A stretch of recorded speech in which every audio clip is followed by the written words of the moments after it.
Hi friends, welcome back to our YouTube channel.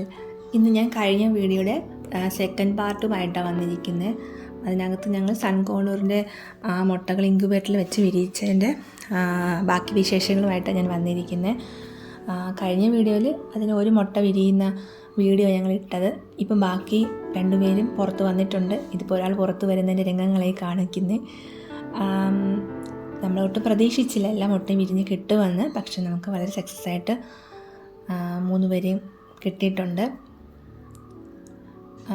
ഇത് വിരിഞ്ഞതിന് ശേഷം നമ്മൾ ഹാൻഡ് ഫീഡ് ചെയ്യുന്നതാണ്. വിരിഞ്ഞ ഉടനെ കൊടുക്കത്തില്ല, ഒരു 2-3 മണിക്കൂറിന് ശേഷമേ കൊടുക്കത്തുള്ളൂ. ഞങ്ങൾ ഹാൻഡ് ഫീഡിങ് ഫോർമുല നന്നായിട്ട് ചെറിയ ചൂടുവെള്ളത്തിൽ മിക്സ് ചെയ്തിട്ട് ഇവയ്ക്കെല്ലാം ചെറിയ സ്പൂണിൽ നമ്മളിങ്ങനെ കോരി കൊടുക്കും. ആദ്യമൊക്കെ അവർക്ക് മടിയായിരിക്കും, പിന്നെ അവർ അത് ശീലമായിക്കോളും. ഒരു 2-3 മണിക്കൂർ ഗ്യാപ്പിൽ നമ്മൾ ഫീഡ് ചെയ്യാറുണ്ട്. അതായത് അവർക്കത് ദഹിക്കുന്നതിനനുസരിച്ച് ഒത്തിരി നമ്മൾ കുത്തി നിറയ്ക്കാതിരിക്കുക. ചെറിയൊരു ഗ്യാപ്പിട്ട് അവർക്ക് ഫുഡ് ഫില്ല് ചെയ്ത് കൊടുക്കുക. പിന്നെ അതിനോടൊപ്പം നമ്മൾ നന്നായിട്ട് ചൂട് കൊടുക്കണം. കാരണം അവർക്ക് ഫുഡ് ദഹിക്കാനും അവരുടെ ബോഡി ടെമ്പറേച്ചർ കീപ്പ് ചെയ്യാനും അവർക്ക് അത്യാവശ്യം ചൂട് ആവശ്യമാണ്. നമ്മളെപ്പോഴും 40 വാൾട്ടിൻ്റെ ബൾബ് അവർക്ക് കൊടുക്കാറുണ്ട്. പക്ഷേ കുഴപ്പമില്ല, കുഞ്ഞുങ്ങളെല്ലാം ഹെൽത്തി ആയിട്ടിരിക്കുന്നുണ്ട്.